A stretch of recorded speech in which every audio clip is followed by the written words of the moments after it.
की कोई गारंटी नहीं कि बच्चा जमीन पे पैर रख पे पाएगा कि नहीं पाएगा, चल भी पाएगा कि नहीं पाएगा, कुछ भी गारंटी नहीं। और मैंने हाथ जोड़ा और वापस आ गया। अब मेरे पास करने के लिए कुछ भी नहीं बचा था, ना तो पैसे थे और नहीं कुछ करने को बचा था, सब करके थक चुका था। ये था मेरा अंतिम अस्पताल, जसलोक हॉस्पिटल, मुंबई। ठीक है, अब पत्नी अलग बेड पे पड़ी है, बेटा अलग बेड पे पड़ा है। बेटी बेड पे तो नहीं थी, लेकिन जब भी उसे प्रॉब्लम होती थी तो वो भी बेड ऑन बेड हुआ करती थी। यही जिंदगी थी। क्लिनिक दोनों बंद हो चुकी थी और दवा की एजेंसी भी बंद हो चुकी थी, नौकरी भी जा चुकी थी, करने के लिए कुछ भी नहीं बचा था। उस टाइम पे लगा कि अब कोई रास्ता नहीं है, लेकिन ये वकील साहब ये अभी भी पीछा नहीं छोड़े थे। क्यों नहीं छोड़े थे? क्योंकि फर्म तो बंद हो चुकी थी, लेकिन नील का काम हो रहा है, नहीं हो रहा है, सामान आ रहा है, जा रहा है, नहीं आ रहा है, जा रहा है। नील का सही, लेकिन रिटर्न जाकर भेजना, लिखना पड़ी, करना जरूरी था वह के टाइम में। तो वो इसके लिए आते थे। जब आते थे तो यही बात। एक दिन क्या हुआ, 6 जनवरी 2013 संडे का दिन था। एक एक बातें हमको अक्सर से याद है, दिन और तारीख के साथ। अगर किसी को डाउट हो इन बातों में, ये मनगढ़ंत कहानी है, तो आप मेरे पास आ जाना, मेरे चैम्बर पे आ जाना। सारे पेपर्स डेट वाइज सारे रिकॉर्ड मेरे पास आज भी हैं। तो 6 जनवरी 2013 का दिन वकील साहब सुबह मेरे घर पे आए और बोले चलो चलना है जौनपुर। हम कहा मुझे तो कोई काम नहीं है जौनपुर, मैं क्यों जा रहा हूँ जौनपुर, आपका काम है जाओ। बोला नहीं चलो मेरे साथ चलो। गया तो जैसे यहाँ पे हम लगभग 50 लोग बैठे हुए, वहाँ एक इंटरकालीन में लगभग 100 लोग बैठे थे। अब मुझे लगा, देखते ही मुझे लगा कि आज तो वकील साहब ने मुझे अच्छे से फंसा दिया, हमको लाके बैठा दिया यहाँ पे, है ना, मतलब डिएक्शन में। अभी तक डिएक्शन बताते थे, 3 साल से बता रहे थे, लेकिन आज लाके बैठा दिया। क्या देखा वहाँ पे, सैकड़ों लोगों में कई सारे लोग स्टेज पे आए। जैसे मैं अपनी कहानी बता रहा हूँ, ऐसे बहुत सारे लोग आए। किसी को बीपी की प्रॉब्लम थी, किसी को शुगर की प्रॉब्लम थी, किसी को हार्ट की प्रॉब्लम था, किसी को एलर्जी की प्रॉब्लम थी, किसी को दमा की प्रॉब्लम थी। लोग चिल्ला चिल्ला कर रहे हैं, मेरा ये ठीक हो गया, वो ठीक हो गया, वो ठीक हो गया, डांस कर रहे हैं लोग। मुझे लगा यार ये कैसे लोग हैं, इतना भी कैसे कोई झूठ बोल सकता है। अंदर ही अंदर मैं हंस रहा था कि इतना भी कैसे कोई झूठ बोल सकता है, इतने लोगों के बीच में। लेकिन कहीं ना कहीं यकीन भी आ रहा था कि ऐसा नहीं हो सकता कि इतने लोगों के बीच में इतना भी कोई झूठ बोलेगा। थोड़ा थोड़ा यकीन भी आ रहा था। वो दिन था जब थोड़ा यकीन आया, वापस आया तो क्या करना था मैडम के लिए, ये स्पारुलिना पेस्ट और चैटर, ये 3 चीजें मैडम के लिए, क्योंकि मुंह में छाले थे, 15 साल से छाले पड़ रहे थे। खाना तो दूर, पानी तक नहीं पिया जा रहा था, महीनों महीनों पानी चढ़ रहा था। कोई दवा खा ले घाव हो जाता था पेट में, पानी तक नहीं घुटाता था मुंह में, जीभ में, गले तक में इतना छाले, इतने छाले होते थे, पानी तक नहीं घुटाता था। चलना फिरना बंद हो गया था, एक जगह की हो गई थी, साड़ी से मैक्सी पे आ गई थी, अपना कपड़ा तक नहीं संभाल पा रही थी, वो हालात थे। और बच्चे को प्रॉब्लम थी ही थी।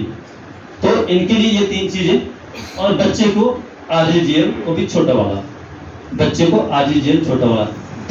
6 जनवरी को गए थे, 6 जनवरी 2013 को मीटिंग देख करके आए।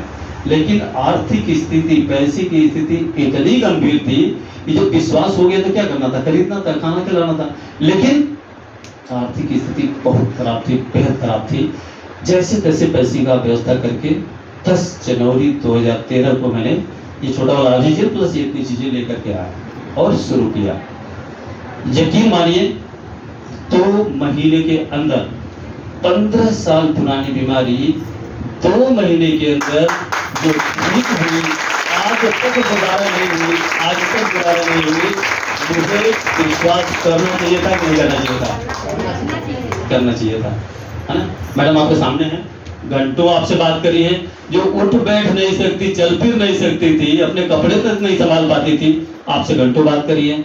अभी गांव में अपना घर है, पूरे गांव को पता है कि ये ऐसी है, ये तो अब बचेगी नहीं, इनकी हालत खराब है, चल फिर तक नहीं पाती है। उन्हीं खेतों में जाके जब कुदाल फावड़ा चलाती है ना, तो देखने वाले खड़े होकर देखते रह जाते हैं, यार ये वही महिला है ना जो उठ बैठ नहीं पाती थी, चल फिर नहीं पाती थी। जी है।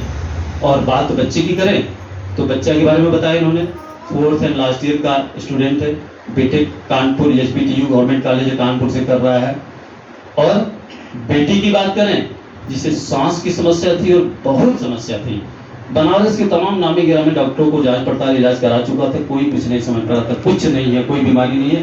लेकिन जब उसे अटैक आता था तो लगता था वो बचेगी नहीं, बहुत बार ऐसा हो चुका था, लेकिन एक बार तो उस दिन हुआ जब मेरी माँ, नमन करता हूँ, माँ की 13वीं थी उस दिन पे, और शाम का टाइम था, 5 से 6 के बीच का टाइम था, और बेटी को गांव पे थे हम लोग, अटैक आ गया। और अटैक आ गया तो जब भी आता तो उसके पहले भी बहुत बार हो चुका था, लगता था भी बचेगी नहीं, एकदम सांस ही नहीं लिया जाता था उससे। अब क्या करें, शाम का टाइम, भीड़ भाड़ घर में। उसी टाइम पे उसे लेकर के हम 2-3 लोग जो अस्पताल के लिए निकले, 1 सप्ताह बाद वापस घर गए। एक अस्पताल से दूसरे अस्पताल, दूसरे अस्पताल से तीसरे अस्पताल। गांव में जनसा में कोई ऐसा हॉस्पिटल नहीं था जहाँ पे वो, एक था आनंददीप हॉस्पिटल, तो वहाँ पता चला रात को 2 बजे, उस टाइम पे तो सुई दवाई से थोड़ा कंट्रोल कर लिया, रात को 2 बजे हाथ खड़ा कर दिया, बोला ऑक्सीजन नहीं है मेरे पास, कहीं और लेके जाओ। जी रहा। तो हम लोग 1 सप्ताह तक घर वापस आए नहीं थे, ये हालात थे। उस बेटी ने ग्रेजुएशन यही काशी विद्यापीठ से किया, फिर पोस्ट ग्रेजुएशन के लिए हालात बहुत खराब थे हम लोगों के, लेकिन फिर भी वो बोली नहीं, हमें कुछ ऐसा करना है, हमें खाली नाम नहीं करना है कि हमने पढ़ाई पढ़ी, हमें कुछ ऐसा पढ़ाई करना है जिससे हम लाइफ में कुछ कर सकें। उसकी जिद के आगे, जिस बेटी को इतनी सारी तकलीफ हो, ऐसी स्थिति हो, उसको घर से बाहर जाने के लिए कैसी कोई माँ बाप अलाउ करेंगे सर, सोचिए देखिए। लेकिन फिर भी उसकी जिद के आगे हम लोगों को हार मानना पड़ा, और वो मुंबई जाकर के पढ़ाई करी। उसी दौरान कोरोना आ गया, कोरोना टाइम में वो पूरे टाइम वहीं पर रही, और मुंबई की स्थिति सबसे ज़्यादा खराब थी, ठीक नहीं थी?